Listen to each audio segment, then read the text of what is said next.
Okie dokie, I've made a start on the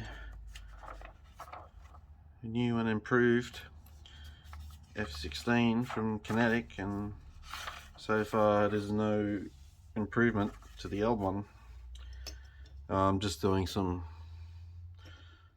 prep to start with, getting parts off ready. I started with the intake area, and like the old one, full of ejection pin marks.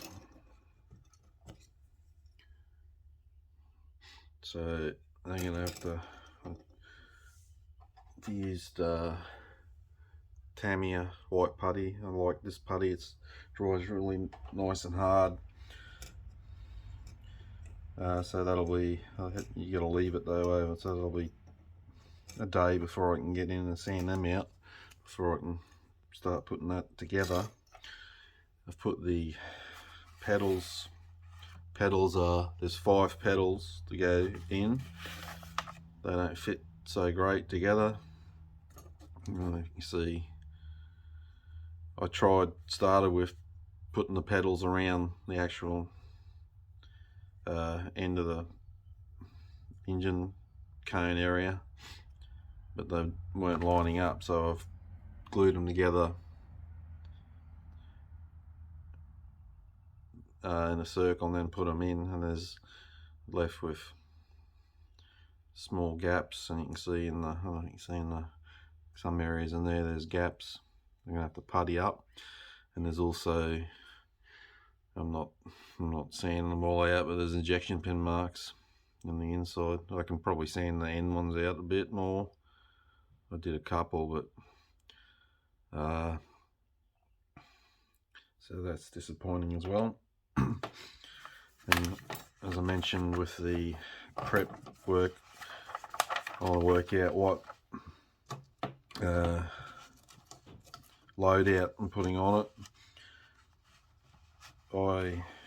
Even though I love aircraft, excuse me, when it comes down to all the pods and that, I got no idea. So the best thing for me is I go online and I looked up.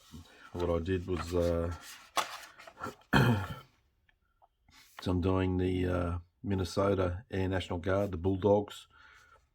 So I just typed in F16 148th Fighter Wing Minnesota, and then I got heaps of images, and then I just go through, check out what's what. So I ended up, what I'm going to have is, I'm going to put I was going to use the AAQ 14 pod, but then I had a look, I'm going to use the Sniper pod.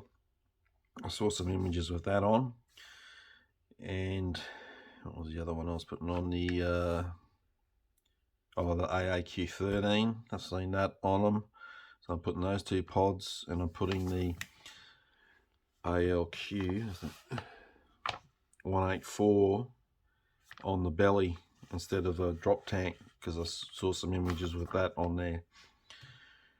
For weapons, I'm using AIM 9M, AIM 120B, and a couple of GBU12s. Now, weapons, okay, that's the AIM 9 together. This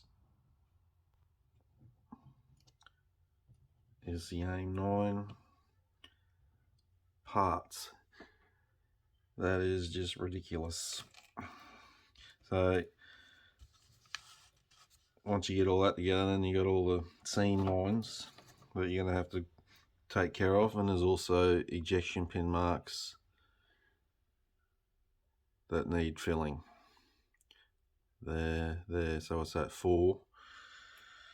The AIM 120s, you got, instead of just molding a single solid piece, they've done it in halves.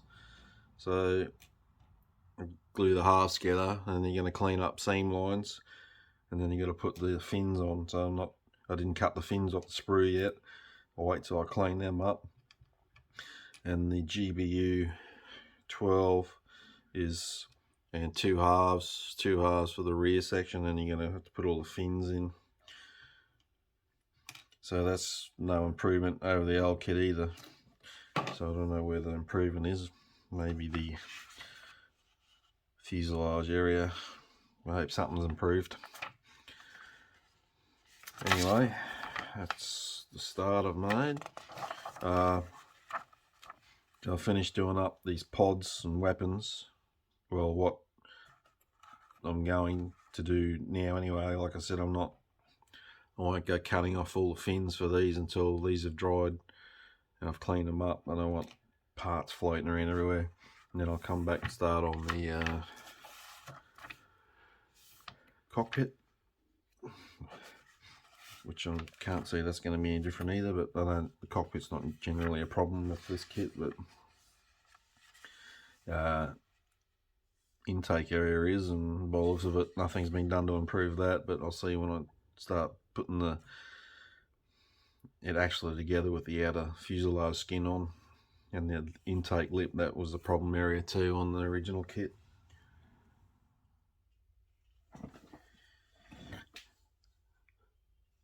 So I decided not to be lazy, and I've puttied in all these injection pin marks.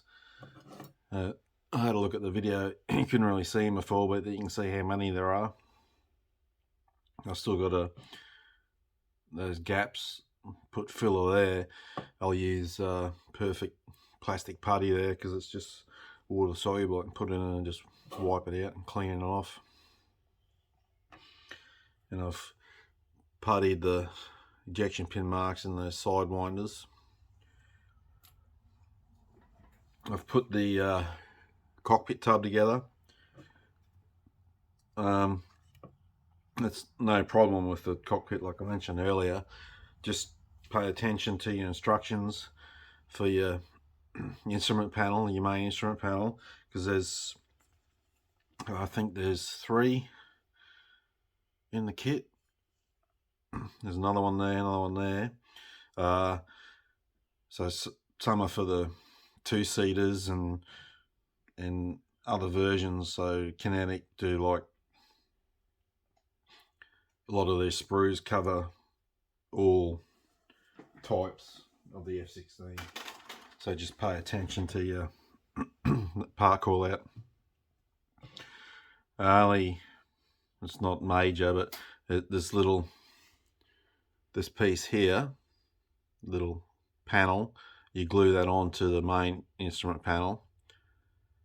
On the back of it, there's a pronounced ejection pin mark, so you need to just sand that so that'll sit down flush. But that's nothing major. It's just something I'm pointing out if you're building it. So I'm going to paint it up and just use the kit decals for this. It's just an out of box build. I just wanted to see how this kit goes together, whether it was so improved like they said.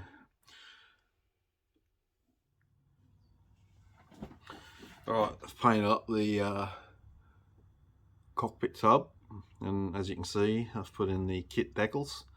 They're still setting down.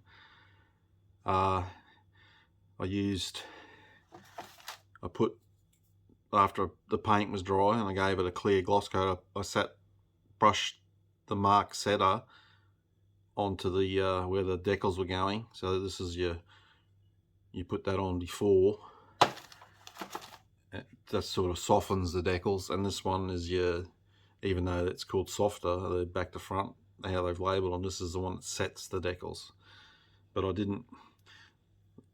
this stuff, the brush is huge, which is okay when you're doing your aircraft insignia and that, but in here I got a disposable little micro brush and just dipped it in and brushed it on that way just to keep it more localized.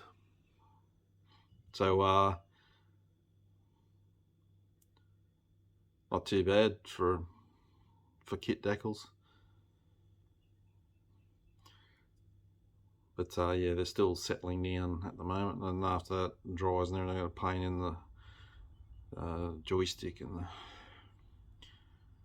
the other control.